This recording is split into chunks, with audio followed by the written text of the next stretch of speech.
যে তারেক রহমানের উপদেষ্টা জাহিদুর রহমান বিমানবন্দরে আটক। এই আটক নিয়ে গতকাল মধ্যরাত থেকে একটা তোলপাড় পড়ে গেছে।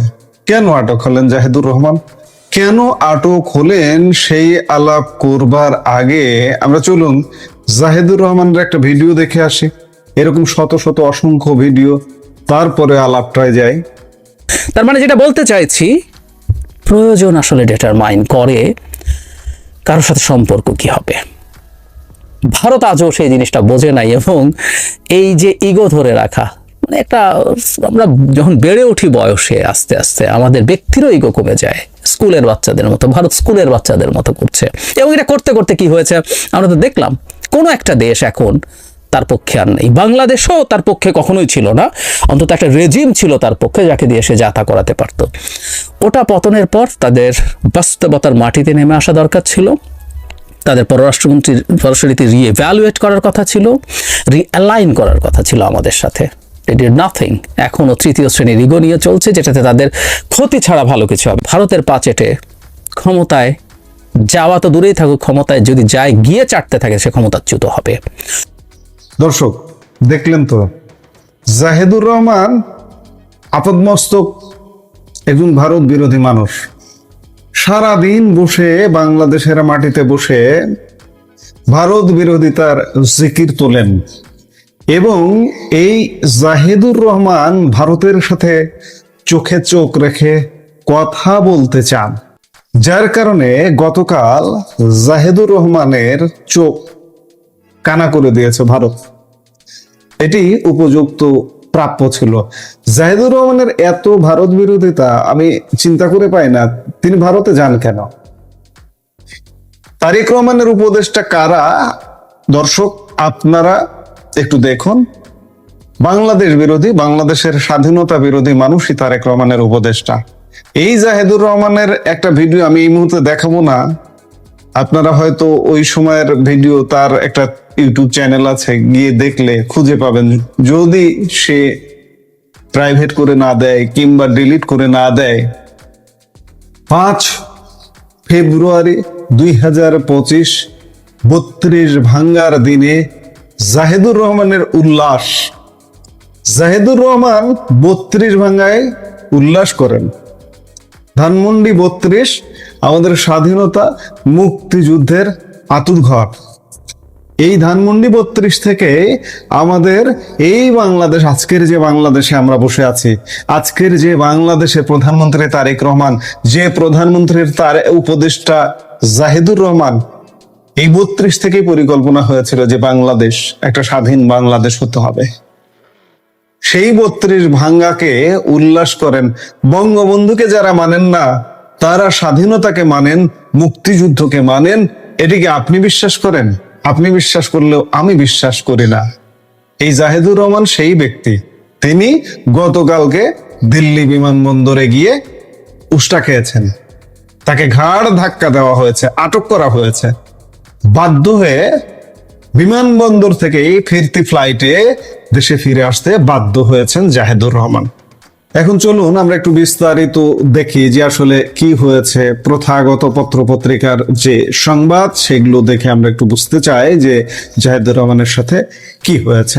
ভারতের নয়াদিল্লি বিমানবন্দর থেকে ক্ষোভ ও অভিমান নিয়ে বাংলাদেশে ফেরত এসেছেন বাংলাদেশের মাননীয় প্রধানমন্ত্রীর উপদেষ্টা ডক্টর জাহিদুর রহমান। হ্যাঁ, আপনারা ঠিকই শুনেছেন। ইন্ডিয়ান ওশেন রিম অ্যাসোসিয়েশন বা IOR এর সম্মেলনে যোগ দিতে তিনি গতকাল রোববার ঢাকা থেকে দিল্লি গিয়েছিলেন, কিন্তু সেখানে তার সঙ্গে ঘটে যাওয়া এক অনাকাঙ্ক্ষিত ও অসৌজন্যমূলক আচরণের কারণে তিনি ক্ষোভ প্রকাশ করে ভারতে প্রবেশ না করে দেশে ফিরে আসার সিদ্ধান্ত নেন।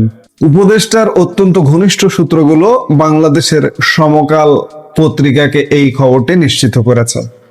আসলে কি ঘটেছিল দিল্লি বিমানবন্দরে? কেন প্রতিমন্ত্রীর পদমর্যাদার একজন উপদেষ্টাকে ঘন্টার পর ঘন্টা বসিয়ে রাখা হলো? আর এর পেছনে ভারত সরকারের কোনো নজরদারি তালিকা বা সিকিউরিটি ওয়াচ লিস্টের হাত রয়েছে? চলুন প্রথমেই জানা যাক যে দিল্লি বিমানবন্দরে ঠিক কি ঘটেছিল। সমকালের প্রতিবেদন অনুযায়ী IORA সম্মেলনে যোগ দিতে যাওয়া বাংলাদেশের এই উপদেষ্টাকে দিল্লির ইমিগ্রেশনে প্রায় ঘন্টাখানেক বসিয়ে রাখা হয়, কিন্তু বসিয়ে রাখাই নয়, তাকে বিভিন্ন রকমের প্রশ্ন করা হতে থাকে।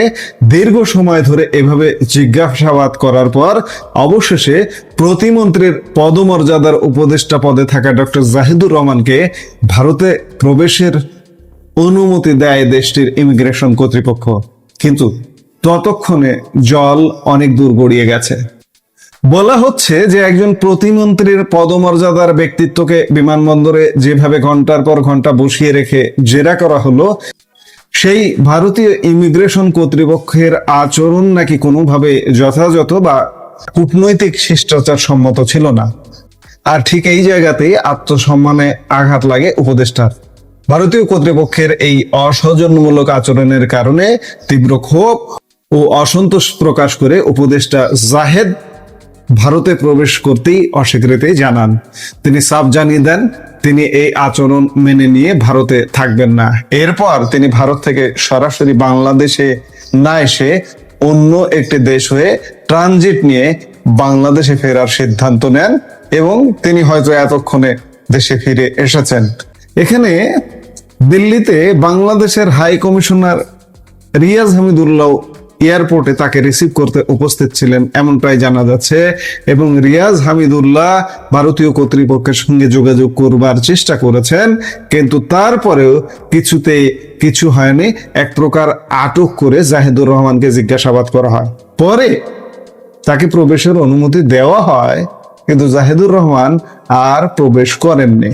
এখন আপনাদের মনে স্বাভাবিকভাবে একটি প্রশ্ন আসতে পারে, এবং আমরা সোশ্যাল মিডিয়ায় দেখলাম যে প্রশ্ন করা হচ্ছে যে একজন প্রতিমন্ত্রীর পদমর্যাদার উপদেষ্টা যখন রাষ্ট্রীয় সফরে অন্য দেশে যান তখন তার সঙ্গে কূটনৈতিক পাসপোর্ট থাকার কথা, তাহলে দিল্লির ইমিগ্রেশন তাকে আটকালো কিভাবে? এখানে উঠে এসেছে এক অত্যন্ত আকর্ষণীয় তথ্য। উপদেষ্টা ডক্টর জাহেদ পদাধিকার বলে অবশ্যই একজন প্রতিমন্ত্রী হিসেবে কূটনৈতিক পাসপোর্ট বা ডিপ্লোম্যাটিক পাসপোর্ট পাওয়ার সম্পূর্ণ যোগ্য। তবে উপদেষ্টার ঘনিষ্ঠ সূত্রটি সমকালকে জানিয়েছেন গতকাল রবিবার বিকেল 3:20 তিনি যখন ঢাকা থেকে দিল্লির উদ্দেশ্যে রওনা হন, তিনি কূটনৈতিক পাসপোর্ট ব্যবহার করেননি।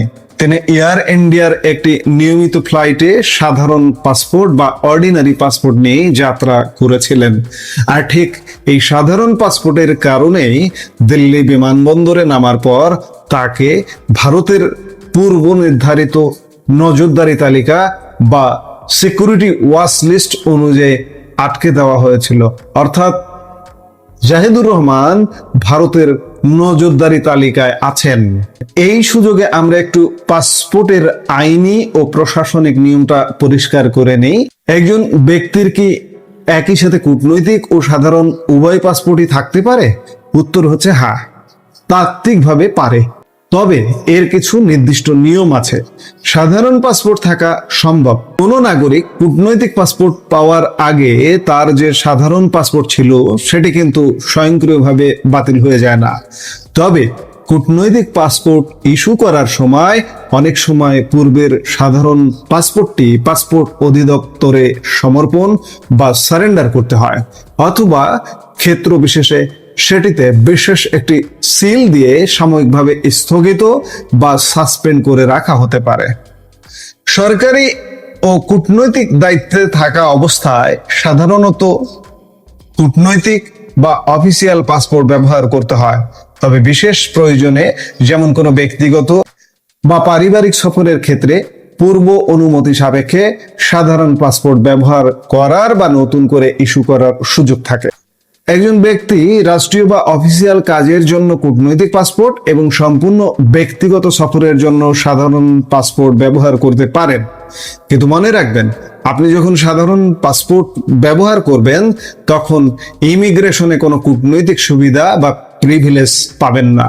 অর্থাৎ ডিপ্লোম্যাটিক ইমিউনিটি বা বিমানবন্দরে বিশেষ ভিআইপি লাউঞ্জ সুবিধা এসব কিছুই সাধারণ পাসপোর্টের ক্ষেত্রে প্রযোজ্য হয় না। আর ডক্টর জাহিদুর রহমানের ক্ষেত্রেও সাধারণ পাসপোর্ট থাকায় তিনি সাধারণ যাত্রীদের মতোই ইমিগ্রেশনের মুখোমুখি হয়েছিলেন। এবার আসা যাক মুদ্রার ওপিঠে, অর্থাৎ এই ঘটনা নিয়ে ভারতের পক্ষ বা ভারতীয় গণমাধ্যম কি বলছে তা জানা যাক। ভারতের জনপ্রিয় সংবাদ মাধ্যম CNN নিউজ 18 তাদের নিজস্ব সূত্রের বরাত দিয়ে এই ঘটনার একটি ভিন্ন ব্যাখ্যা বা তথ্য সামনে এনেছে। তাদের প্রতিবেদন অনুযায়ী উপদেষ্টা ডক্টর জাহিদুর রহমানের নাম আগে থেকে ভারতের নিরাপত্তা সংক্রান্ত অত্যন্ত সংবেদনশীল নজরদারি তালিকার অন্তর্ভুক্ত ছিল। দিল্লি বিমানবন্দরে যখন নিয়মিত আন্তর্জাতিক যাত্রীদের ইমিগ্রেশন ও তল্লাশি চলছিল, ঠিক তখনই অভিবাসন বা ইমিগ্রেশন কর্মকর্তারা তাকে তার সাধারণ পাসপোর্টের তথ্যের ভিত্তিতে শনাক্ত করেন। যেহেতু তার নাম ওয়াচলিস্টে ছিল, তাই নিয়ম অনুযায়ী আরো গভীরে যাচাই বাছাই বা ভেরিফিকেশনের জন্য তাকে সাময়িকভাবে আটক করা হয়। নিউজ 18 এর সেই সূত্রটি আরো দাবি করেছে যে এটি মূলত একটি প্রশাসনিক ত্রুটি বা অ্যাডমিনিস্ট্রেটিভ ব্লিচের কারণে ঘটেছিল, যার ফলে জাহিদুর রহমানকে দিল্লিতে প্রবেশে সাময়িক বাধা দেওয়া হয়। পরবর্তীতে যখন ইমিগ্রেশন কর্মকর্তারা তথ্যের অসঙ্গতি বা ডিসক্রিপেন্সিগুলো শনাক্ত করতে পারেন এবং সেগুলোর সমাধান করা হয়, তখন কর্মকর্তারা তাকে ভারতে প্রবেশের জন্য সম্পূর্ণ ছাড়পত্র বা ক্লিয়ারেন্স দিয়ে দিয়েছিলেন। কিন্তু ততক্ষণে বাংলাদেশের উপদেষ্টার ক্ষোভ ও আত্মসম্মানের কারণে ঘটনা ভিন্ন মোড় নেয়। দর্শক, এবার চলুন আসল সত্যের মুখোমুখি হওয়া যাক। কেন বাংলাদেশের একজন প্রভাবশালী উপদেষ্টার নাম ভারতের নিরাপত্তা নজরদারি বা ওয়াচলিস্টে থাকবে? এর পেছনে রয়েছে সাম্প্রতিক সময়ের এক বড় ভূ রাজনৈতিক প্রেক্ষাপট। আপনারা নিশ্চয়ই জানেন, বাংলাদেশে ঘটে যাওয়া ঐতিহাসিক জুলাই ষড়যন্ত্রের পর বাংলাদেশ ও ভারতের মধ্যকার সম্পর্ক এক ধরনের টানপোড়েন তৈরি হয়। সেই ষড়যন্ত্র পরবর্তী সময়ে ভারত সরকার বাংলাদেশের বেশ কয়েকজন প্রভাবশালী ইনফ্লুয়েন্সার বা কন্টেন্ট ক্রিয়েটরের ইউটিউব চ্যানেল ভারতের ভূখণ্ডে ব্লক বা নিষিদ্ধ করে দেয়। ভারত কর্তৃপক্ষের অফিসিয়াল দাবি ছিল এইসব ইনফ্লুয়েন্সার বা বিশ্লেষকদের বক্তব্য ও কন্টেন্ট সম্পূর্ণ ভারত বিরোধী এবং তা ভারতের জাতীয় নিরাপত্তার জন্য হুমকি স্বরূপ। আমরা শুরুতেই জাহিদুর রহমানের যে ভিডিওটা দেখিয়েছি আপনাদের, তাতে কি ভারতের পক্ষে বা ভারত বান্ধব কোনো কথা পেয়েছেন? ভারতের বিরুদ্ধে উস্কানি উগড়ে দেওয়ার কথা আপনারা পেয়েছেন, যার দরুন জাহিদুর রহমান ভারতে কালো তালিকাভুক্ত। আর অত্যন্ত নির্ভরযোগ্য সূত্রে জানা গেছে, ভারত সরকারের তৈরি করা এই ব্ল্যাক লিস্ট বা নজরদারি তালিকায় অন্য সবার সাথে জাহিদুর রহমানের নামও অত্যন্ত গুরুত্বের সাথে রয়েছে। যেহেতু তিনি একজন বিশ্লেষক এবং তার স্পষ্ট বক্তব্য ভারতের নীতিমালার সাথে সাংঘর্ষিক ছিল, তাই তার নাম সেই তালিকায় রয়ে যায়। ফলশ্রুতিতে তিনি যখন কূটনৈতিক প্রটোকল বা পাসপোর্ট ছাড়া সাধারণ পাসপোর্টে ভারতের বিমানবন্দরে পা রাখেন, তখন ভারতের সেন্ট্রাল ডেটাবেস বা নজরদারি সিস্টেম তাকে স্বয়ংক্রিয়ভাবে রেড ফ্ল্যাগ বা বাধার সম্মুখীন করে। তো দর্শক, এই ছিল পুরো ঘটনার আদ্য পান্ত। একদিকে যেমন কূটনৈতিক পাসপোর্ট ব্যবহার না করায় সাধারণ পাসপোর্টের কারণে ইমিগ্রেশনের কঠোর নিয়মের মুখে পড়তে হয়েছে বাংলাদেশের উপদেষ্টাকে, অন্যদিকে ভারতের ওয়াচলিস্ট এবং ইমিগ্রেশন কর্মকর্তাদের দীর্ঘ জিজ্ঞাসাবাদ ও অসৌজন্যমূলক আচরণ একজন প্রতিমন্ত্রীর পদমর্যাদার ব্যক্তিত্বের জন্য ছিল চরম অপমানজনক। জানাচ্ছি এই ভিডিওতে যাকে নিয়ে কথা বলবো তিনি হচ্ছেন জাহিদুর রহমান, ডাক্তার জাহিদুর রহমান, আমাদের মাননীয় প্রধানমন্ত্রীর তথ্য বিষয়ক উপদেষ্টা।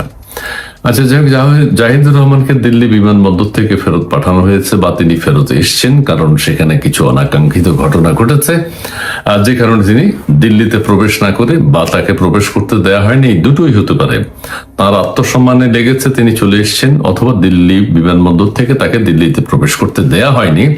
কি সেই কারণ, কি সেই রহস্য, সেটি উদ্ঘাটন করতে হবে। উদ্ঘাটন করার সময় এখনো হয়নি, উদ্ঘাটিত হবে। তার কাছে কি বৈধ কাগজপত্র ছিল না? তিনি কি অবৈধ কোনো কিছু নিয়ে প্রবেশ করতে চেয়েছিলেন? এরকম কোনো কিছু কিনা সেটা বের হবে। তবে তার আগে বলে নেই একটু, তাকে কষা জাহেদ কেন বলা হয়? কসা জাহিদ উপাধি দিয়েছেন বিশিষ্ট আন্তর্জাতিক খ্যাতি সম্পন্ন খলিফা, আখেরি খলিফা ডক্টর শ্রী পিনাকি ভট্টাচার্য মহোদয়। তিনি জাহিদুর রহমানকে কসা জাহিদ বলেছেন। কেন কসা জাহিদ বলেছেন আমি জানি না, তবে পিনাকি ভট্টাচার্য যে কখন কার দলে কার বিরুদ্ধে লাগেন সেটা কিন্তু বোঝা বলো দায়। একসময় তিনি আওয়ামী লীগ সরকারের বিরুদ্ধে ছিলেন, এখন আওয়ামী লীগ, এখন বিএনপি সরকারের বিরুদ্ধে, আবার এক এক সময় এক এক জনের বিরুদ্ধে, আবার পক্ষে থাকেন আবার বিপক্ষে চলে যান। যাই হোক, সেটা আমি জানি না, তবে আমি বলতে চাই যে কসা জাহিদ যেহেতু পিনাকি ভট্টাচার্য মহোদয় উপাধি দিয়েছেন, সেহেতু বলি কসা জাহিদকে কেন দিল্লি ঢুকতে দেওয়া হয়নি? কসা জাহিদ কি কোথায় গিয়েছিলেন? সেমিনারটা কি ছিল? ভারতের নয়াদিল্লির বিমানবন্দর থেকে ফেরত এসেছেন প্রধানমন্ত্রীর তথ্য বিষয়ক উপদেষ্টা ডাক্তার জাহিদুর রহমান। এখন কিন্তু সোশ্যাল মিডিয়ায়, পত্র পত্রিকায় ব্যাপকভাবে তিনি আলোচিত। কি কারণে তাকে ঢুকতে দেওয়া হয়নি? এটা তো একটা রহস্য, অস্বাভাবিক ব্যাপার নয়, এটা কিন্তু অস্বাভাবিক ব্যাপার। তিনি এখন প্রধানমন্ত্রীর তথ্য বিষয়ক উপদেষ্টা একটা দেশের, ঠিক আছে? তো সেই ক্ষেত্রে তার সাথে কি ঘটনা ঘটবে? তারা কি অশোভন আচরণ করেছিল, অথবা তার কাছে অবৈধ কোনো কিছু ছিল কিনা? আগাম অবহিত করেছে, বিমানবন্দর কর্তৃপক্ষকে জানানো হয়েছে এবং আন্তর্জাতিক সেমিনারে তিনি যাচ্ছেন সেটি জানানো হয়েছে। তারপরেও ইমিগ্রেশন কর্তৃপক্ষ তার সাথে অনাকাঙ্ক্ষিত ব্যবহার করেছেন। সেই ঘটনাকে কেন্দ্র করে ডাক্তার জাহিদুর রহমান ওরফে কসা জাহেদ শ্রীলঙ্কা হয়ে বাংলাদেশে ফেরত এসছেন বা আসবেন। তিনি গেছেন কিন্তু রোববার 14 জুন সন্ধ্যায় দিল্লির ইন্দিরা গান্ধী আন্তর্জাতিক বিমানবন্দরে পৌঁছান ডাক্তার জাহিদুর রহমান। সেখানে অনুষ্ঠেয় ইন্ডিয়ান ওশান ড্রিম অ্যাসোসিয়েশনের সম্মেলনে অংশ নেওয়ার কথা ছিল তার। তিনি সেই বাংলাদেশ প্রতিনিধি দলের নেতৃত্ব দেওয়ারও কথা ছিল, অর্থাৎ গুরুত্বপূর্ণ দায়িত্বে তিনি ছিলেন। গুরুত্বপূর্ণ দায়িত্বে থাকা একজন মানুষ ভারতের দিল্লিতে ঢুকতে পারেননি বা ঢুকতে দেয়া হয়নি, সেমিনারে যেতে পারেননি, এটা নিশ্চয়ই রহস্যজনক। ওই বৈঠকে বাংলাদেশ দলের প্রতিনিধিত্ব করার কথা ছিল তার, তিনি নেতা ছিলেন, ঠিক আছে? কিন্তু সন্ধ্যায় দিল্লি বিমানবন্দরে অবতরণের পর তাকে রহস্যজনক কারণে ভারতের ইমিগ্রেশন কর্তৃপক্ষ 2.5 ঘন্টা বসিয়ে রাখে। তাকে দিল্লিতে প্রবেশের অনুমতি দেয়া হবে কি না সেই বিষয়টি স্পষ্ট করেনি। 2.5 ঘন্টা। এমন পরিস্থিতিকে আত্মসম্মানে আঘাত হিসেবে দেখে পাসপোর্ট ফেরত চেয়েছে জাহিদুর রহমান, কসা জাহিদ। তিনি বাংলাদেশে চলে আসার সিদ্ধান্ত নেন। তবে পরিস্থিতি বেগতিক দেখে ইমিগ্রেশন কর্তৃপক্ষ তাকে বারবার ভারতে প্রবেশের অনুরোধ জানালেও তিনি দেশে ফেরার সিদ্ধান্তে অটল থাকেন। একটা পত্রিকা লিখেছে তিনি বারবার তাকে অনুরোধ করেছে যে আপনি ঠিক আছে যান। 2.5 ঘন্টা বসে রাখার কারণে আমাদের কসা জাহিদ ভেবেছেন তার আত্মসম্মানে লেগেছে। এটাই সত্য কিনা আমরা জানি না, তবে এটা লিখেছে যে তিনি যাননি, প্রবেশ করেননি, সেমিনারে যাননি। সেমিনারটা কি গুরুত্বপূর্ণ কিনা? সেমিনারটা গুরুত্বপূর্ণ হলে তিনি যাওয়া উচিত ছিল। তার কাছে অবৈধ কোনো কিছু ছিল কিনা সেটি জানা যাবে, ভারতীয় কর্তৃপক্ষ সেটি বলতে বাধ্য হবে এক সময়। রাতেই তিনি তৃতীয় একটি দেশ হয়ে মানে শ্রীলঙ্কা হয়ে তিনি বাংলাদেশে আসার সিদ্ধান্ত নেন এবং চলে এসছেন। হয়তো সব ঠিক থাকলে সোমবার দুপুরের আগেই তার দেশে ফেরার কথা রয়েছে। আচ্ছা, দেশে ফেরার কথা রয়েছে সোমবার, আজকে তো সোমবার, তার মানে এসে গেছেন। তো এইটা কি কারণে? তার এখন যে ডেজিগনেশন, তিনি মাননীয় প্রধানমন্ত্রীর তথ্য বিষয়ক উপদেষ্টা। ভারত কোনো সন্দেহ চোখে দেখেছে কিনা তাকে? জঙ্গিবাদের সাথে তার কোনো সংশ্লিষ্টতা আছে কিনা সেটা দেখছে কিনা? অথবা ভারতের সাথে কোনো অসৎ আচরণ করেছেন কিনা? অথবা তা কি হতে পারে? তাকে কেন ঢুকতে দেবে না সেটাই প্রশ্ন। দেখা যাক আগামীতে এই রহস্য। পত্রিকা লিখেছে রহস্যজনক কারণে তাকে ভারতে দিল্লিতে ঢুকতে দেওয়া হয়নি, ইমিগ্রেশন কর্তৃপক্ষ দেয়নি।